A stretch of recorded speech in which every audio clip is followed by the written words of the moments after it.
meeting. All right, John, you are good to go. All right, thank you, Amber. I'd like to call the September 14th Connecticut Paid Leave Board of Directors meeting to order. The time is 9:03 a.m. Amber, would you please take attendance? Sure. Okay. Ava Bermudez Zimmerman. I don't believe Ava has joined us yet, but I do see a number called in. So if that's you, Ava, and you could drop a note in the chat, that would be great. Isha Canada. Present. Adrian Cochran. Present. Andrea Comer. I don't believe Andrea has joined us yet this morning. Sheila Hummel. Sheila Hummel, I think I see you here. We see you, Sheila. Ellen McKitterick. Present. Fran and Alice will not be joining us today. John Scott. I'm here. Mike Soltis. Here. Good morning, Mike. Molly Weston Williamson. Present. Holly Williams. Present. Janae Wood Weber. Janae, have you joined us this morning? Thought I saw you in there. Yes. Yes, I'm here. Good morning. And Justin Zartman. Present. All right. Thank you. We have a quorum. Very good. Thank you, Amber. I'd like to take a minute just to acknowledge a member of the public that are here today. Thank you for attending. And I'll just take a minute to congratulate Fran. She's not here today because she's got a new grandbaby. So exciting times for her and her family. Can I have a motion to approve the August 10th meeting minutes, which were distributed last week? So moved. Okay, is there a second? Second. Is there any discussion? Hearing none, all those in favor? Aye. Aye. Anybody opposed? Any abstentions? Holly Williams. Okay, all Mike Soltis as well. right. I believe that motion carries with 2 abstentions. All right, the next item on our agenda is, Walter, would you please provide an update on the fund recovery program? Yes, thank you very much, John. So I should be sharing my screen. We can see it. Thank you for the acknowledgement. All right, so in early July, we did kick off our fund recovery or non-compliance outreach to those employers that existed in our system that had either not submitted a return filing, a contribution payment, or both. We did send out those notices to approximately 24,000 employers. Since that outreach started 2 months ago, we've received a combination of both information to update our system and update those business accounts, as well as receiving past due contributions and penalty and interest. As of the end of last week, we've updated 1,986 accounts in our system to denote a business status change to update that business is now either closed, no longer has Connecticut employees since that business has registered, or we have also identified some duplicate accounts. We've also additionally updated 200 accounts in this last week alone, in addition to that 1,986 accounts. The most common trend that we're seeing on these business status updates are businesses that have closed or no longer have employees. That's approximately 1,900 of our employers that we made business status updates. The remaining are a combination of duplicate accounts and accounts that shouldn't have been registered in error and just submitted a registration. Additionally, we've seen as of the end of August, 2,038 employers have remitted those past due payments to us. 1,346 of those payments coming in the month of July for $373,727, with $284,868 in contribution due, $3,990 in interest, an additional $84,868 in penalties. In August, we saw another 692 employers remit past due payments, 129,000 of that being the outstanding balance contribution that's due, $2,515 in interest, and then $40,369 in penalty. So an additional 172,000 in August, bringing the total from those 2 months to $546,017.09. In addition to those contributions, we have seen some additional contributions due for previous periods, approximately $250,000 for Q4 of 2022 and prior have come in as a result of those notices. And then in the month of September, we've seen an additional $61,000 or 177 employers who have paid us for those Q1 of 2023 notices. Another big impact on this has been our continued communication with our third-party administrators, or TPAs, Department of Labor and the Department of Revenue Services. We have reviewed our active account database in our system, compared it to our partner agencies. Based on this, we were able to update 3,600 employer accounts to denote that their business is closed and no longer operating in the state of Connecticut. And of that, approximately 2,900 employers should have received that Q1 notice. So we're working on some data corrections to process that in our system. In reviewing our most recent feed from the Department of Revenue Services, we've also identified an additional 800 employers that should have their account updated in our system prior to the Q2 notices. And then we're continuing to provide reports to those TPAs based on the employers that they submitted enrollment files to us. We're continuing to review with them and validate that data. And they're cross-referencing in that to see whom they might have given us an enrollment file for that they should have, and additionally, who might have closed their business or no longer have employees. So we've started to see some responses from the TPAs based on this outreach, and it's given us some additional information to compare. We have approximately 1,000 more employers to review and cross-reference to make those updates to our system. So going hand in hand with the collections that have come from those past due contributions is our continued work with the partners at Department of Revenue Service, Department of Labor, and the TPAs who represent those employers. In the last 2 weeks, we've additionally kicked off our Q2 of 2023 notices. We've sent these to 17,000 employers. We're continuing to review the files, provide updating listings to those TPAs for the employers that they represent, to have them continue to review to make those updates to us. As a result of the Q2 notices that just went out at the end of that first week of September, we've already seen 154 employers pay us $42,000. So those Q2 notices have already had an impact on us. And now I'm going to talk about some of our case management from these notice outreach. As of 9/5, we've received 4,054 contact us cases submitted to us from our notice outreach. The table below kind of compares a week to week of how many cases were created by each week. In the month of July alone, we received 2,867 cases from our notices. And then in the month of August, we received an additional 1,026. In September, up to the 5th, we received 161 cases. And since then, in the last few days alone, we've gotten an additional 250 stemming from our Q2 notice outreach. We've been able to work to review those cases, to vet what the employers are telling us and cross-referencing our partner agency systems. We have closed 2,824 of those cases as of last week, and we've closed an additional 300 this week alone. We have an additional 67 cases in which we're reviewing valid disputes of the notice to process those waivers of the penalties in our system.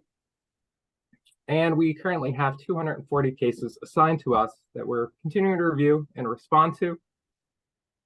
We also have 420 cases that are pending employer responses. We've had some correspondence with those employers. We've reached out asking for some additional documentation or clarification. We're just waiting to receive that information back or providing some updates to let them know that we're going to close that case if they don't respond in a timely manner. And then we have approximately 294 cases that We have worked since, we have worked and they've since responded and reopened that case after we've made a closure.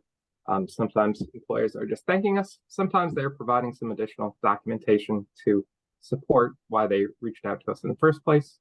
And then we have 109 new cases that we haven't worked yet. We're currently reviewing the pending employer response cases that we received replies to, and then we're going to action back those new cases that are coming in the last 2 weeks. And we are trying to get caught up this week so that we can accommodate the volume that will be coming in next week from our Q2 notices that were mailed as of Monday. In our queue management, we've seen finance team has been able to work a total of 4,616 cases and provide 14,997 actions or updates to cases. This translates to us having to roughly provide 3.25 actions per case so far. Sometimes that often means more than one team member is working a case, as one member takes a case out of the queue, acts on it, responds, ultimately closing. That employer may respond, and another team member might pick that out of the queue and work that.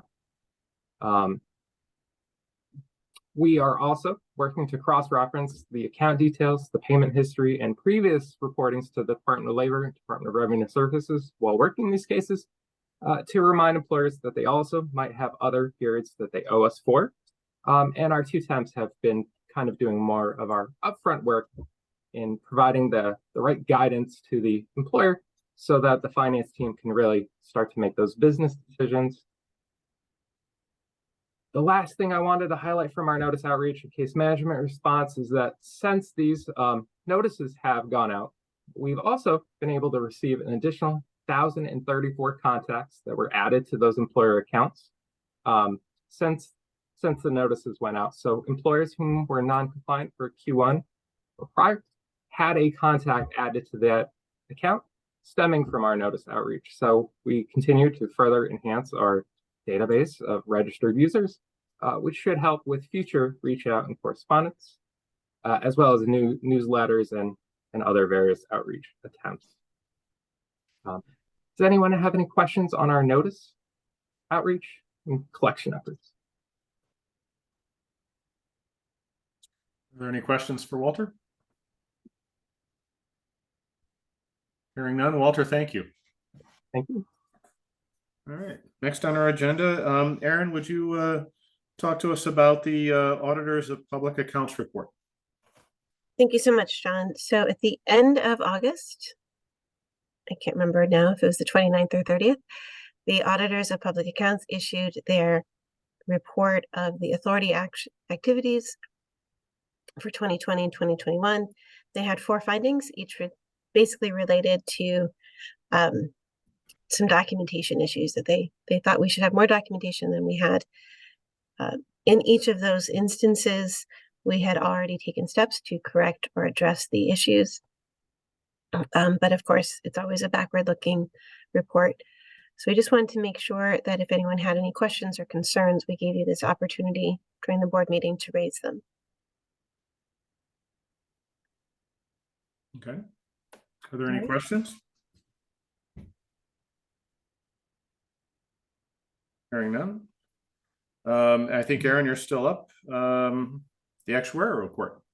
Right. So we had the actuarial report for last year that we spent some time in July and August discussing a great deal. And we were asked to have our actuaries do some additional work. So I wanted to share that and share my recommendations to you for what I think would be a good approach for the board moving forward.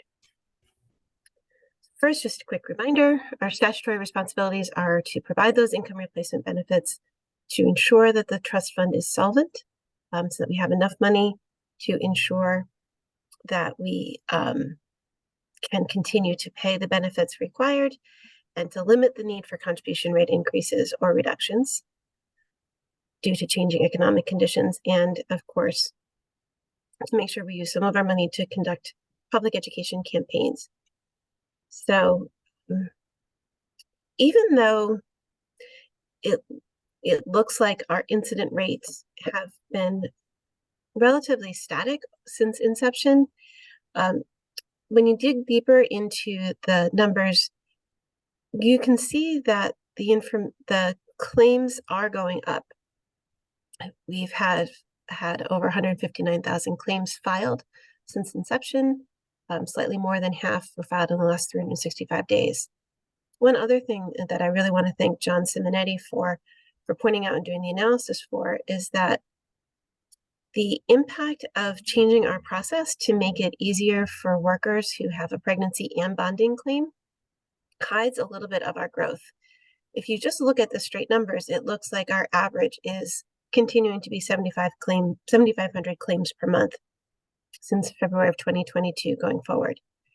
But that hides the fact that we stopped requiring applicants to file a separate second claim for bonding starting in March of 2023. If we still had that second claim for bonding, our average would have gone up to 8,200 claims per month. So we are in fact seeing over 12% increase in claims. In terms of payment information, we have paid over 475 million in benefits, 66% of which is in the last 365 days. Some of that reflects the increase in claims. Some of that reflects is the pregnancy bonding kind of issue there. And some of it is that we're much faster. So when we first started, we had some backlog and it took a little while. Now we're processing claims and getting decisions out within less than 5 days from when the documents are received. We've received almost 100,000 claims. We've paid almost 100,000 claims, and again, 60% filed in the last 365 days. So when you look at year over year, we definitely are seeing increases, which is pertinent because when we look at our actuarial projections, we make assumptions about both the contributions that we'll earn and the claims that we'll incur. This is a slide you've all seen before, which does indicate that our estimated contributions were lower. Our actual contributions were lower than we estimated, and our claims were a bit lower than we estimated. We weren't surprised by this because we had very little claim data to make our fiscal year 23 projections, and we relied a great deal on other states. We were asked, the actuaries, look beyond the 3-year and do some assessments for going out 10 years, and also to look at what might happen if we were to reduce the contribution rate. So that's what this slide indicates. Again, these are all still estimates because we don't have a great deal of claim data, but assuming that the incident rates that have been assumed by the actuaries in the annual report don't change going forward, we do have a nice healthy blue line showing where we would be at 0.5%. The kind of brighter orange line shows where we would be if we reduce the contribution by 25 basis points. And the gray and yellow show that if we reduce the contribution rate by 0.5% or by 1%, we start looking into situations where our expenses exceed our income pretty quickly. So that is a very concerning approach, and we would not ever want the board to discuss to do that. So let's look at what happens if we reduce the contribution rate by 25 basis points. In practice, it has a nominal impact on the workers. I did a few scenarios. The 30,000 is basically a person who works part-time at minimum wage, but for the full year. The 160,000 is currently our cap for contributions because that's the Social Security contribution rate. And the other two numbers are just good numbers in the middle to kind of give some options. Basically, reducing the contribution by the 25 basis points would save Connecticut workers pennies a week. I think it's about 14 cents a week for the lowest income workers and about 70 cents a week for the highest income workers. So we're not creating much of an impact in terms of workers' wallets. What we do create is risk and uncertainty for the trust fund. Because again, we don't have a great deal of underwriting history to support our incident rates. And so this slide shows what would happen if the incident rates are greater than what we've estimated. And you'll see that even just an increase of 25 basis points, so if it increased just 0.25% more than what we're anticipating, we start breaking even and start going down. And if the incident rates increase even by 0.5% or more, we start seeing that downward trend very quickly, which is a risk. It's a risk created by the fact that we just don't have a great deal of claims data yet. We have 1.5 years worth of claims data, and we switched our processes 6 months ago. We were also asked to explore reinsurance options, so we're engaging in that. I've met with our actuaries, the director of the State Insurance Risk Management Board. SIRMB is the entity that handles the procurement of insurance for the state of Connecticut as a whole, not for quasis, but they're a great resource. And I've also talked to our existing insurance broker. We have identified that there are concepts, stop loss or business continuity insurance. However, those concepts exist in for different needs and different purposes. There really are no known products for our particular need. Our broker would not be able to just shop our need out to existing products. We could do some sort of feasibility study. The estimated costs are pretty high, so we would need to do a competitive procurement to work with a specialty broker or a consulting firm to assess whether there would be a product out there. We are being told by multiple folks that most underwriters would be looking for 3 to 5 years of claims data. So, we want to be careful. It may not be a good cost for us right now if we spend a lot of money for someone to say, come back in 3 years. In any event, it's an unbudgeted cost, so we would need to find some money and get a board resolution for that. And we can do some more analysis to see if that estimate is on target and to see if we can even identify who would be appropriate to do this kind of feasibility study. Just wanted to make you aware that we think that would be the appropriate next step. Okay, and then of course, if we were able to move forward with any particular options, we would need to do competitive procurement and either put in a budget or have a separate resolution.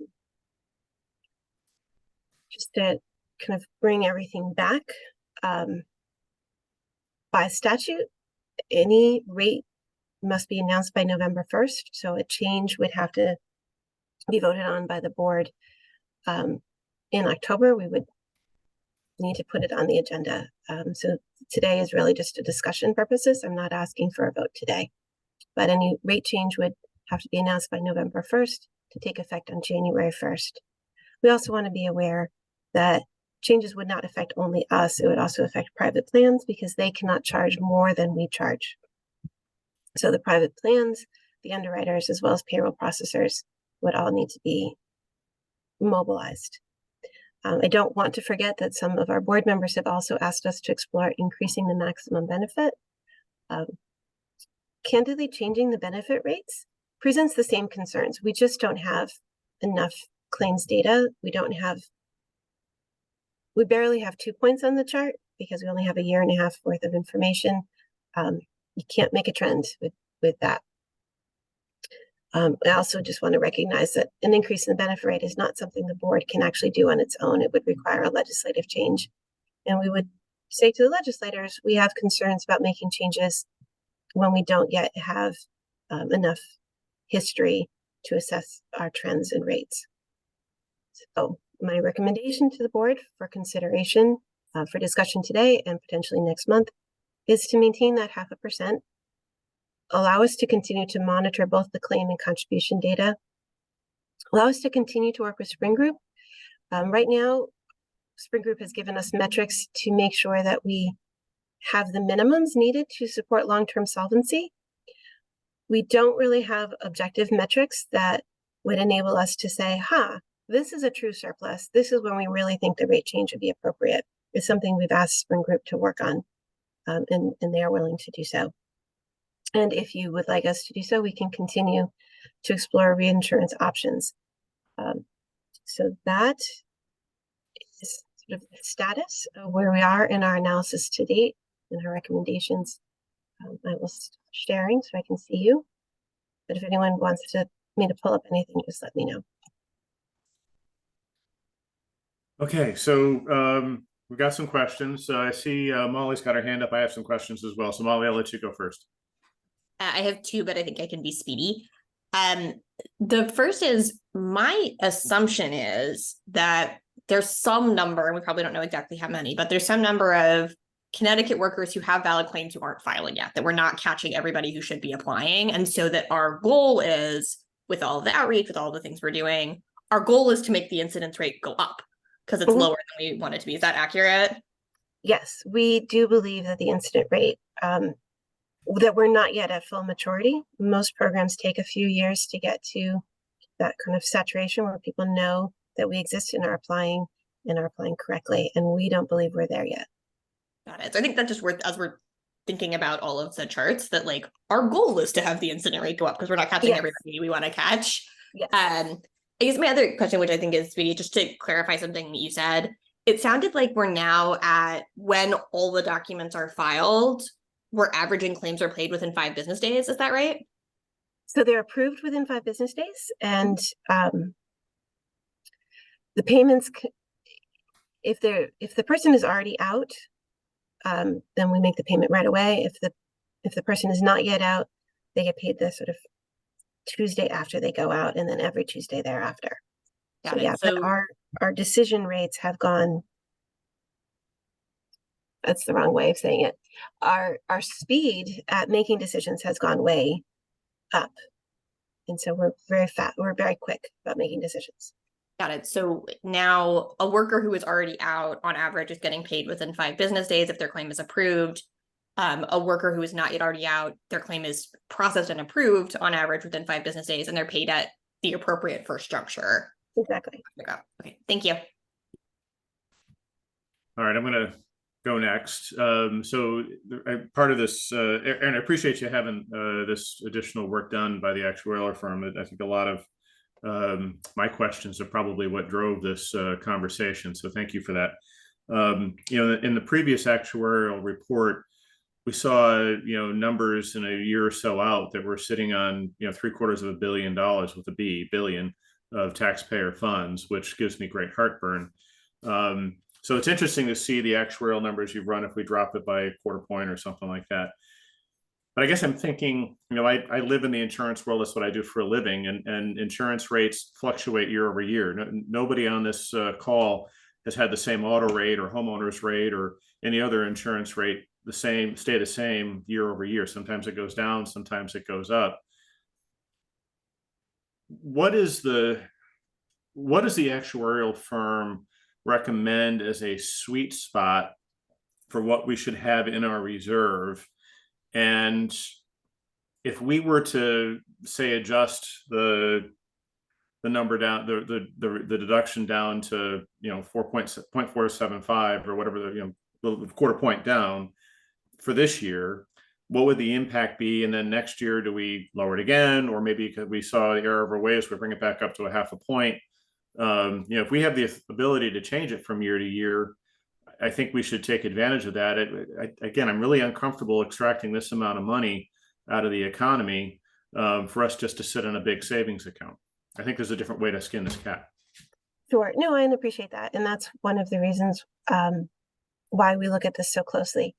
So we have been working with Spring Group to identify kind of what's the difference between a healthy reserve and surplus, and kind of what factors or metrics should we be looking at. As I said, it's sort of the reverse of what they've been doing so far, which is to make sure we have the minimums. And so that is something that we've asked them to analyze and give us feedback on. They have not had a chance to do that yet because they've been doing all the other stuff. This is something that Mike Soltis has also suggested. So we appreciate sort of multiple people on the board saying this is something we should be looking at. So we don't have that number yet. I do want to talk about the fact about fluctuation of insurance rates. This is we're a very big boat. You know, this is a giant Studebaker. It's not a speedy little roadster. And so we are not able to adjust as quickly as individuals can, because our adjustments are not just affecting us, they're affecting all the payroll providers, all the employers, and all the insurers with private plans that would then need to adjust their rates, adjust their payroll processes. So we've been talking internally about the fact that that November 1st date is kind of the last drop dead date. It's really not, 60 days is really barely enough time to possibly get any changes made. And we should be thinking in the future about kind of making decisions earlier, because you do have all of those other entities that have to react to any changes we make. And so I think fluctuating a program like this does require more thought and is harder to do than it does if it's just talking about household income. Our statute also sort of directs us to try to minimize fluctuations. I think some of that is to enable for some certainty for employers and employees. And then the third thing I'd like to say on that is we may be able to move more quickly as we develop more data, right? So we have, at this point, a year and a half worth of claims. That's just not a lot. It's really hard to tell if our assumptions are correct yet, or how correct they are. And so we're concerned that it's just too soon to start making those changes. It may be that once we have that good base behind us, we can start adjusting a bit.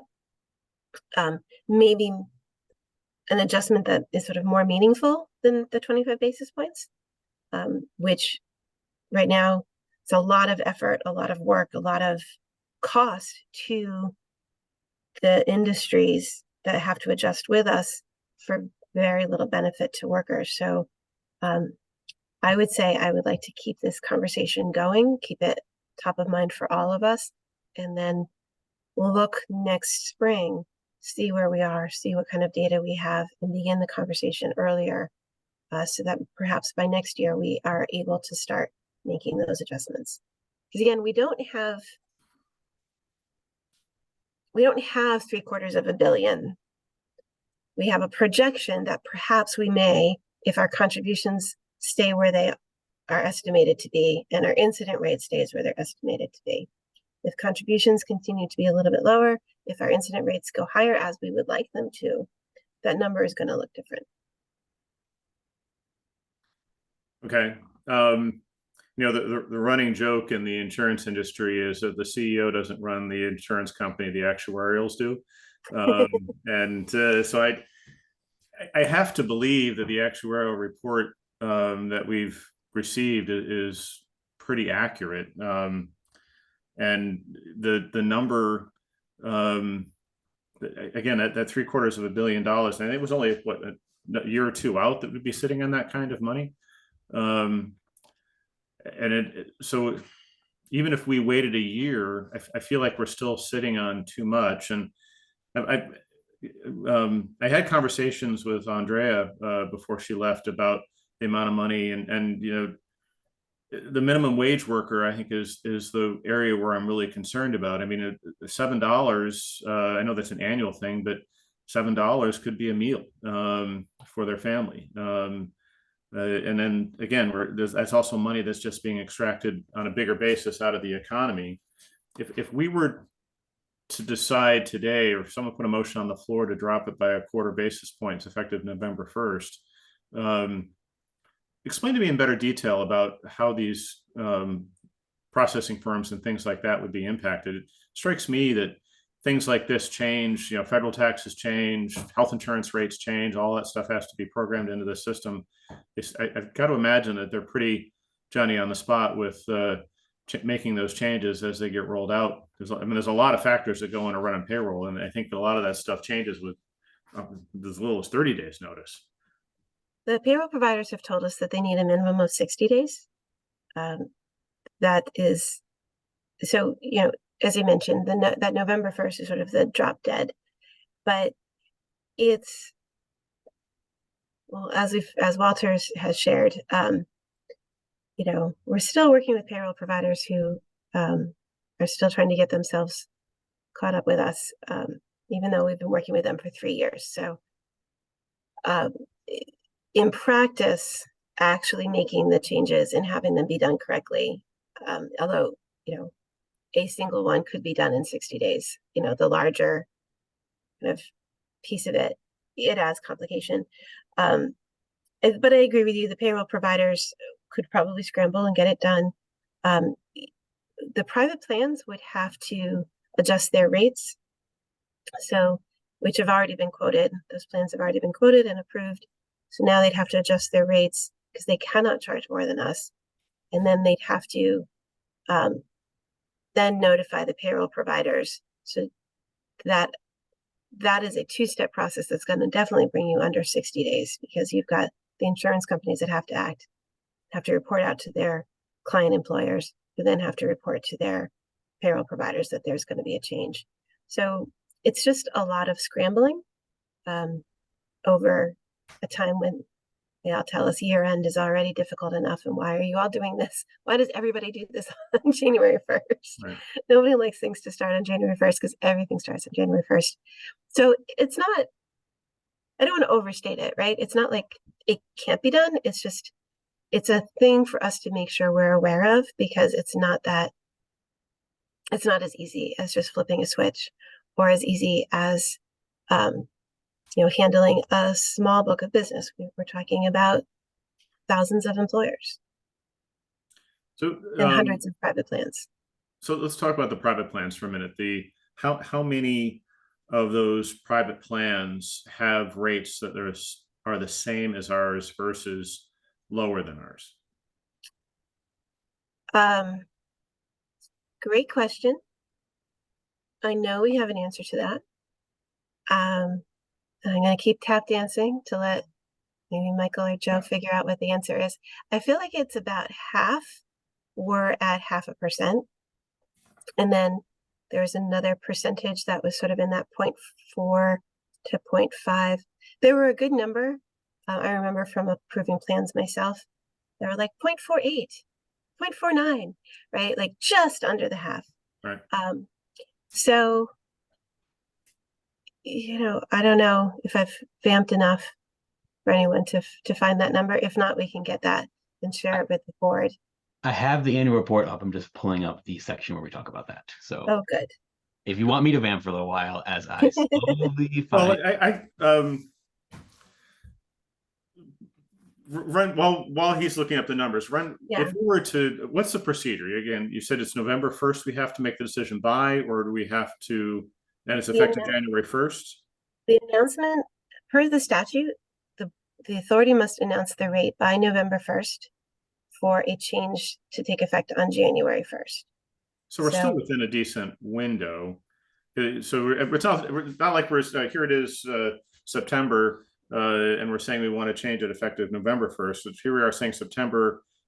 Let's start talking about it. November 1st, we make the decision, and then January 1st is the date. So we still got a good chunk of the year for the other insurance companies and all the processors to make a change if we were to decide on something like this, right? So what I would say is to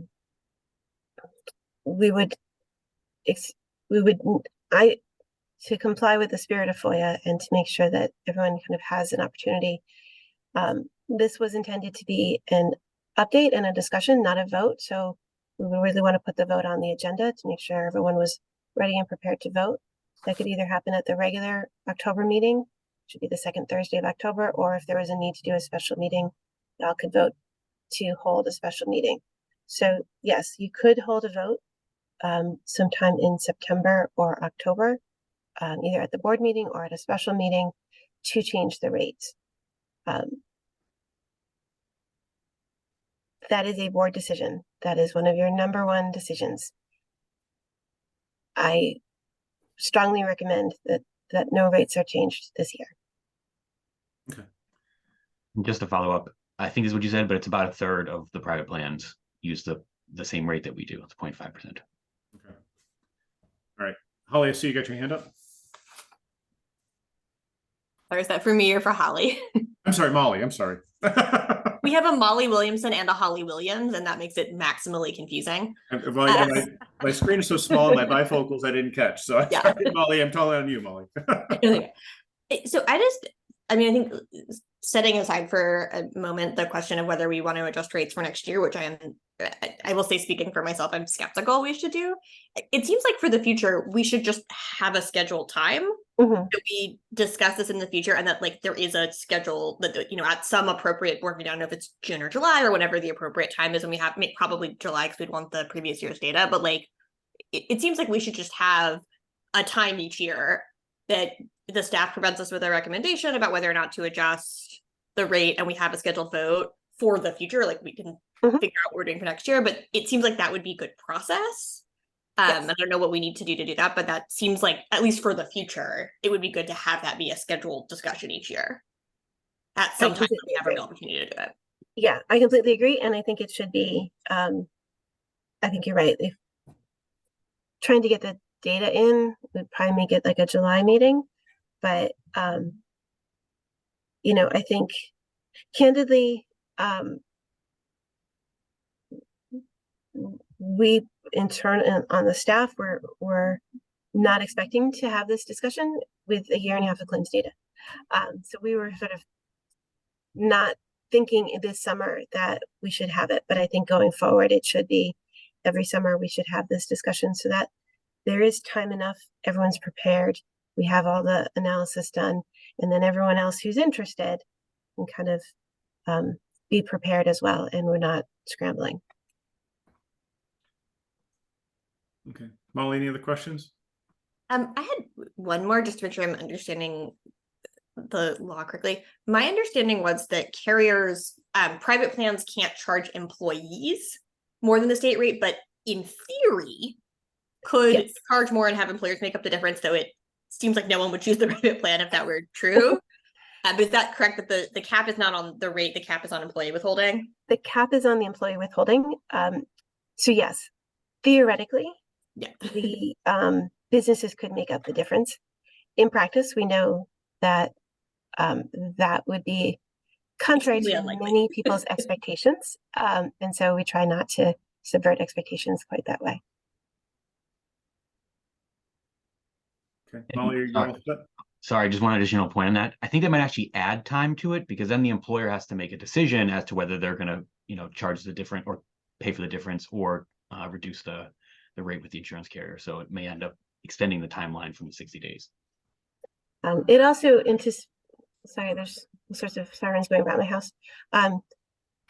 It also is something that we would need to be able to manage, because if there were private plans that decided to terminate because of the change, we would need to have to absorb those claimants. So, you know, there's an impact on us, and termination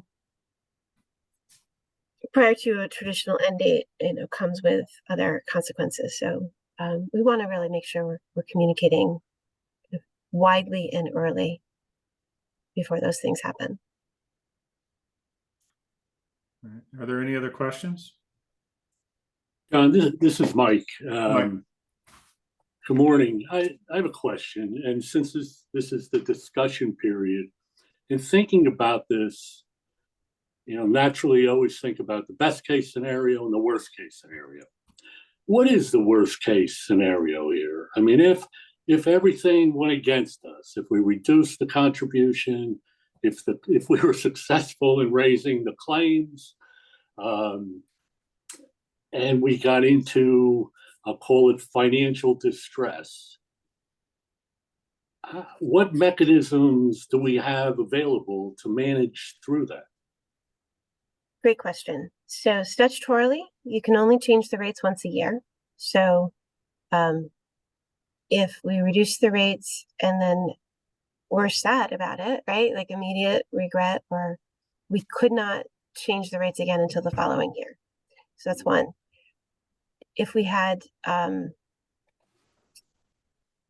if we were significantly concerned about the solvency of the trust, so we started running into, triggering those metrics that Spring has identified for us, the statutory option is to reduce the benefits, which is problematic, right? When you start fluctuating the benefits, you're starting to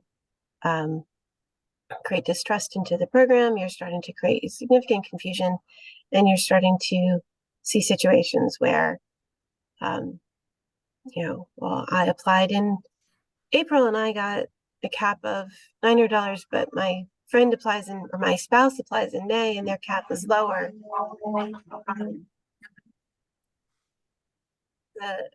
So you have sort of that inherent inequity if you start fluctuating the benefits. I just think, we could act, so we can act to make sure that the fund doesn't go bust, but it causes a great deal of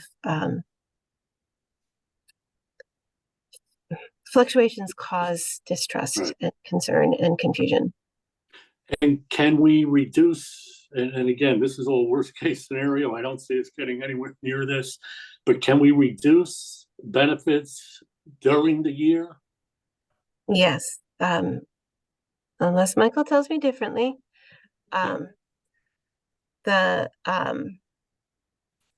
There's no time frame in terms of changing the benefit percentages, right? Like that is the one lever that the board has in the statute is, since we're already at the cap of the contributions, we cannot raise the contributions above the 0.5%. So we would have to reduce the benefits, and that would be a board decision, but there's not a time frame like the contribution amount. Right. Okay, thank you. Are there any other questions? I see Molly, you have your hand up. It's been a disproportionate amount. This is the world where I live, thinking about these rates. I mean, I think just to echo something that Aaron said, 0.5 is the cap that the board can get to. So hypothetically, if we lowered the rate a little, decided that that wasn't enough, our ability to catch up in the future is limited by the fact that without a legislative change, we couldn't, for example, for a future year, make the rate 0.51 or 0.52. So I think we should just keep that in mind. I mean, I think it's also worth naming the 0.5 cap is very, very low. It is much lower than almost any other state in the country. It gives us very limited flexibility. So if, for example, we got really great at outreach and we got everyone who could possibly make a claim coming in and we paid all of them, because I also think it's worth naming that our denial rates are still high. And that's something that we're still working to do. Like if for good reasons, it turns out that the program is more expensive in the future, we have limited catch-up ability, which I think is part of where my, while very much hearing the we don't want to be sitting on taxpayer money, I think the question of whether the way we should be focusing on getting that back to them is by paying more benefits is part of it. I also think it's worth naming that part of the reason that we have a large projected balance is that we got a one-time, never to be repeated 1 year lead up where we were getting money in but not paying money out, and that was intended to provide reserves for the lifetime of the fund. There's no structured future occasion where that would happen again. So I think just in the thinking about sort of what are the tools available to us and what we're dealing with right now, it's worth naming that and thinking about this. I also think we're probably dealing in situations where we may need more nuanced tools and the board doesn't have those, the legislature has them. So I think we should be thinking about, are there things that the board wants to think about recommending to legislature or recommending to legislature for the future when we have more claims data? Like we have a very, we only have a hammer. All we can do is lower the rate or if necessary for solvency, fiddle with benefits. the legislature has a whole bunch more tools that we don't have. So I think as a board, we have a fiduciary responsibility to the taxpayers and to the state to have this kind of discussion. And I want to be cognizant of freedom of information rules. Clearly we can't vote on something like this today. How do we go about putting on the agenda for the next regular board meeting a more robust discussion and a vote on lowering it a quarter basis point? We can either vote for it or You vote it down. asked. We do. We can absolutely put that on the next board agenda. Okay. Without objection, I think let's do that for next month. If anyone has questions that they want to ask, or, feel free to reach out to us and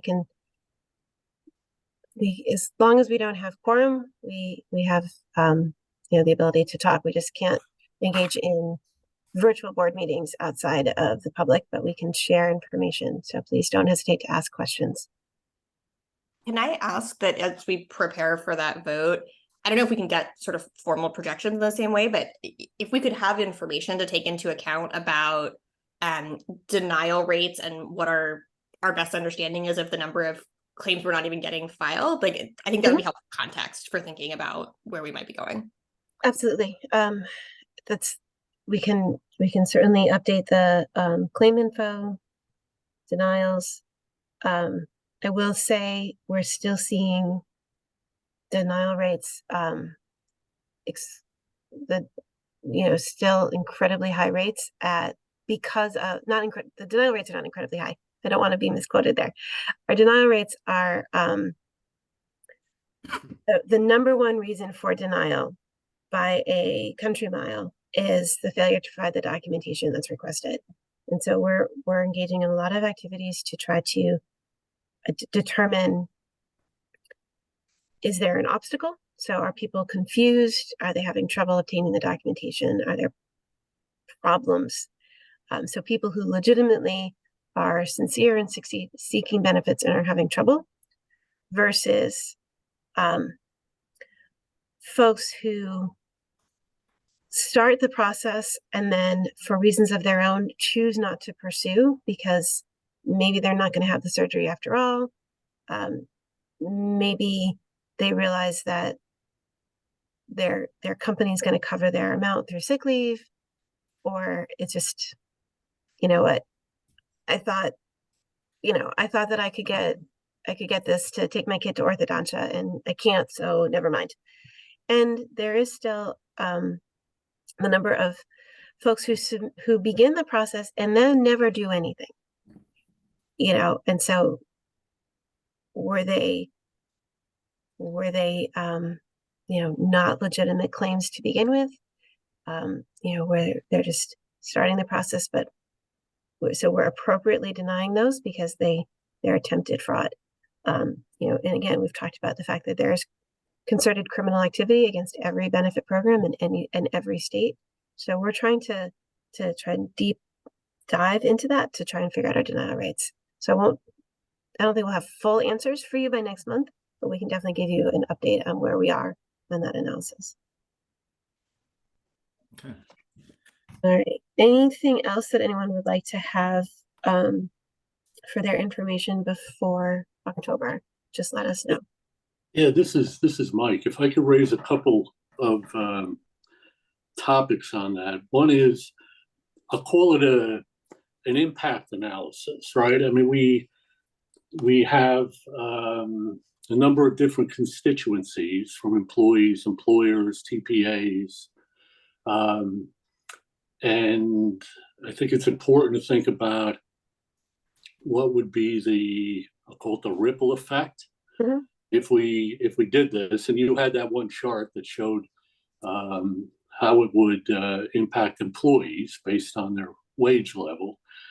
But if you could put something together on, all of our other constituencies and what this would mean to them, good, bad, doable, not doable, that would be helpful. Because I think we're in the final analysis, we're going to be balancing, is this the right time to make a change?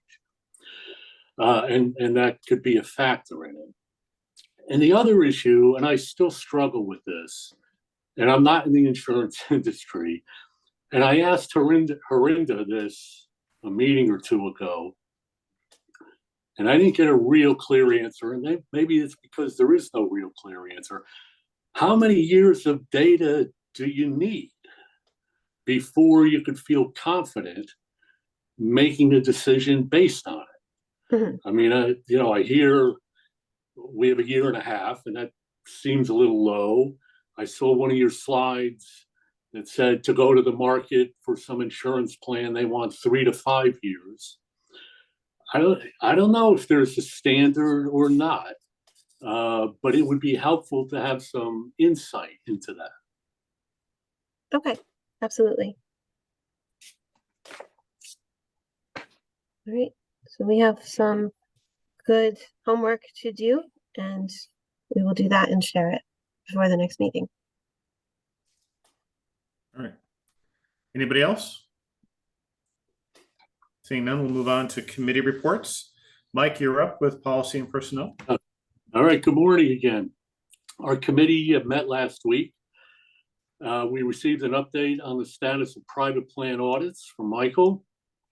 Aaron shared preliminary findings from a study done by a UConn professor on the authority's work from home or remote working environment. And I think Aaron is going to include that in her CEO report later this meeting.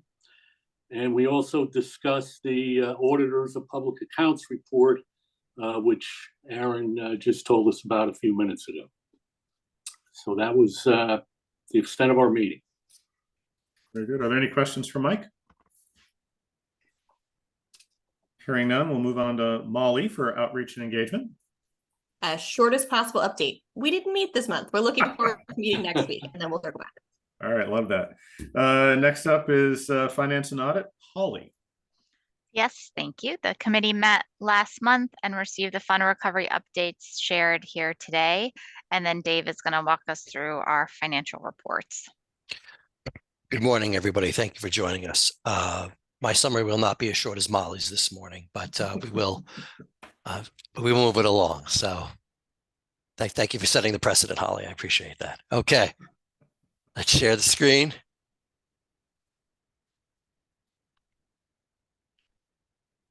We can see your screen, Dave. Okay, great. Okay, so we're going to go over the month of July. We'll have a preview of August. We don't have year-end projections because the fiscal year just started with July. So it's still too early in the game to have any meaningful changes from budget to present a projection. So that will happen later on in the fiscal year. But for the month of July, we had over $800,000 of expenditures. We were $370,000 better than budget. And the expenditures for the month of July were the typical ones: payroll and related expenses, contact center, outreach. Like I said, the typical expenses. If you do look at the income less expense line, you'll see a negative variance of $4.5 million. I don't want anyone to get unnecessarily alarmed by that. What happened this quarter was the same thing that happened last quarter. We did not transfer the $5 million of administrative fees from the contribution account to the operating account because we had enough money in operating reserves to cover us for another quarter. So that's the reason for that variance. And you'll see that positive variance when we get to the contribution budget. So moving right along. Oh, hold on one second. Okay. Okay, so moving on to the bond fund account, we spent about $51,000 in bonds this month, $148,000 that we haven't budgeted, finishing up the fund recovery project and some other things. So that's what the bond money was for in July. As Walter had mentioned, we did go live in July with the fund recovery project. So there may be a few last minute bills trickling in, but most of the money has been spent on that already. In terms of where we are in terms of bond funds, of the $16 million allocated, we spent almost 13.3, so we have about $2.7 million left of bond funds to use.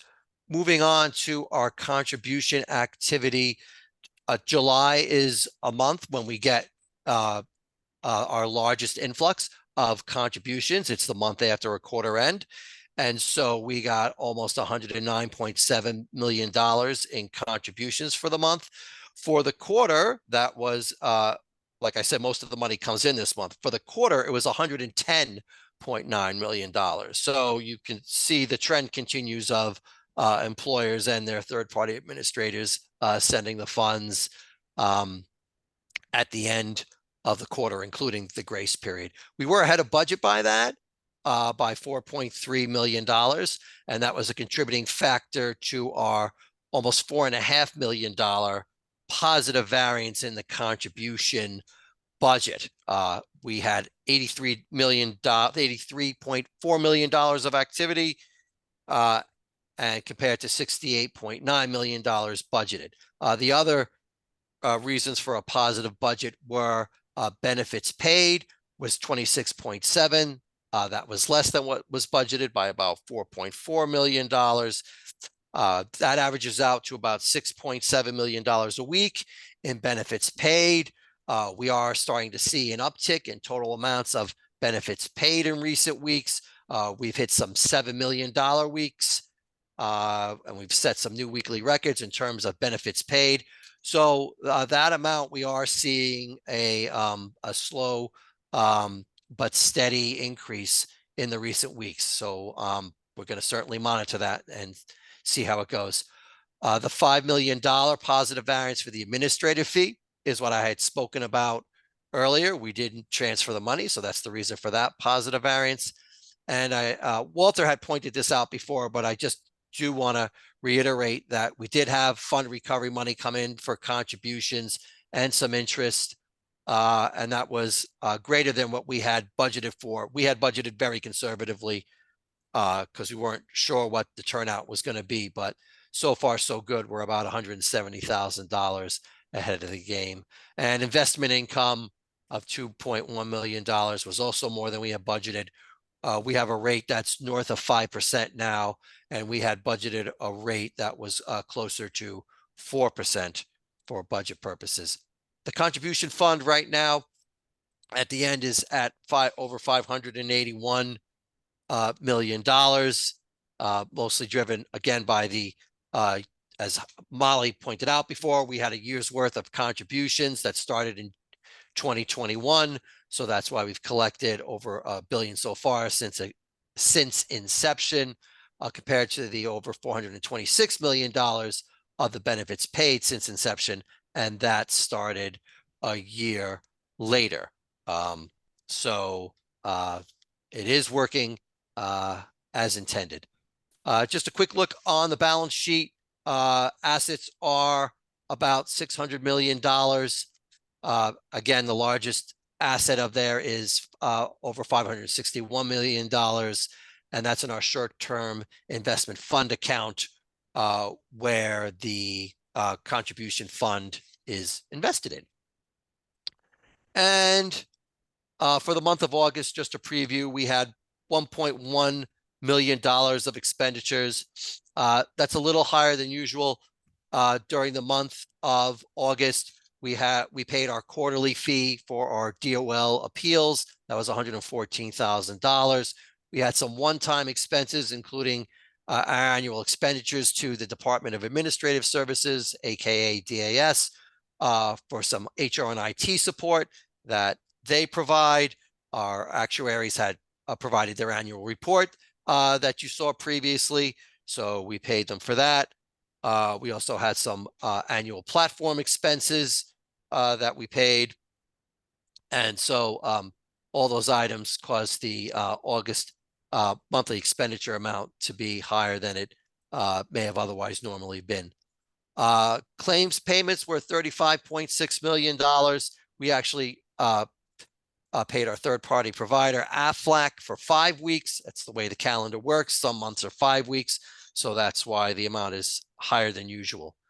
And that was the money coming out. As far as the money coming in, we had $1.9 million of contributions, fund recoveries, penalties, and interest for the month, net of any refunds we paid out. And our investment income was $2.5 million.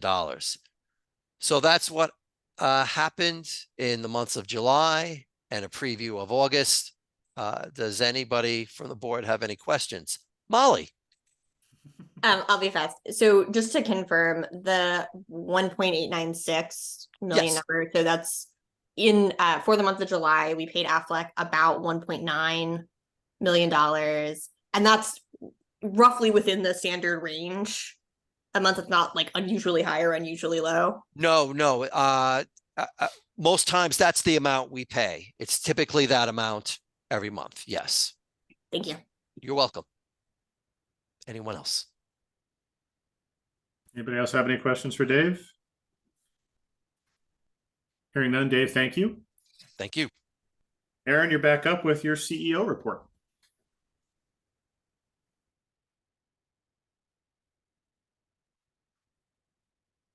Aaron, you're muted. Yeah, my computer was not letting me unmute. Am I unmuted yet? Yes, you are. Oh, good. It took 5 tries. So we have a bunch of things to talk about in the report. It's a busy month since we've last met. First, we need to let you know that the authority was named in its very first lawsuit. It was named incorrectly. We should not have been named as a party. An individual who had a denied claim filed an appeal with Department of Labor. Department of Labor upheld our denial. The statute allows individuals in that situation to appeal that DOL decision to the Superior Court. They're supposed to name DOL. This is an individual acting pro se, and he named us instead. The AG's office does not represent quasi-public agencies. We were hoping that because DOL was the right entity, the AG could file some papers with the court to correct the pleadings. But the only way to make that work is for us to file a motion to dismiss and get him to refile, which is part 2 of this. So we're very confident that it will be dismissed because we're very much not the right party, and we weren't served. However, we had to engage in a sole source retention to hire an attorney to handle this. Pursuant to the plan of operations, I have the authority to make determinations when a sole source procurement is appropriate and in the best interest of the authority. I have a writing that I wanted to verbalize to you, and then we'll send the writing out to you. But basically, the reason we made sense to do a sole source retention was threefold. First, we had done a competitive solicitation for legal services 3 years ago, which resulted in us having 3 firms that we had agreed that would be available to us on an on-call basis. We don't pay retention, but they were available to us. But that was limited just to contractual and transactional work. We didn't contemplate litigation back in 2020. So I could not rely on that as our competitive solution. If anyone is familiar with Connecticut Superior Court, you have to file an appearance then by the return date, and then file your motion within 30 days of your appearance. This individual acting pro se identified an incorrect return date, which created ambiguity as to when our appearance would be due, and we did not want to risk a default. So we needed to act quickly, and then only 30 days to file the motions is not a lot of time to engage in a full competitive solicitation. It is not a good idea for a lawyer to represent themselves. There are many adages about that. I have engaged in litigation in my distant past, but not for a very long time, and honestly never in Superior Court, almost never. And Michael and Joe are not litigators, so it makes sense to have experts who can handle this for us. So what I did is I contacted the 3 firms that we have relationships with, asked for a verbal quote. 2 of the 3 responded. We picked the entity that we have a good relationship with. That was the lower quote. They have entered their appearance, they will be filing a motion to dismiss, and this should all go away. We're hoping that the costs will stay really low, but it's pro se. If he had a lawyer, he wouldn't have named us to begin with. So I will be sharing the written justification with all of you after the fact, but just wanted to make you aware of that situation. Number 2, every September 1st, we have to issue our second annual report. This annual report is really more focused on the financials. So you all received a copy of it when we issued it, but just wanted to flag that we had issued it. It's got the financials, it's got our solvency statement. It also includes our workforce demographics and our affirmative action activities. Revert back to that audit. One of the things in the audit finding was that we had not documented the actions we take to effectuate our affirmative action policy. The September 1st report includes requirements to do an affirmative action statement, so we included all of our actions so that we can two birds, one stone. So if anyone has any questions about the financial report, we're happy to answer that. Just wanted to flag that was there. Third, as Mike mentioned, a professor at the UConn School of Public Policy has been doing an analysis of the paid leave authority and our remote work environment. She is Professor Hatmaker. This is an area of study that she focuses on in terms of workforce relations, interactions. And so she had reached out to us a while back. She conducted her study this past spring.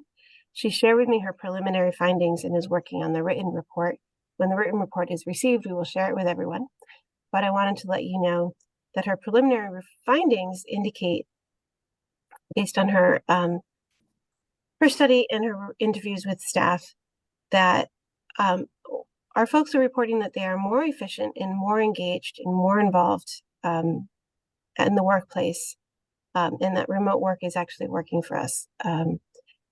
The concern is often that if you're remote, you're kind of off in the ether all by yourself. And we have engaged in a very concerted effort to try to be very thoughtful about maintaining that engagement. And so folks are reporting that that is working. I'll share 2 things that I found most interesting. First was the thing that people liked most about remote work was the lack of commute. And not simply because of the waste of time, but because it made their lives so much less stressful that they could start their day on an even keel and not already stressed and upset and sort of flustered by trying to get out of the house and get everything squared away in the house and dealing with the traffic and fighting for parking. So people are able to kind of just come in and be focused.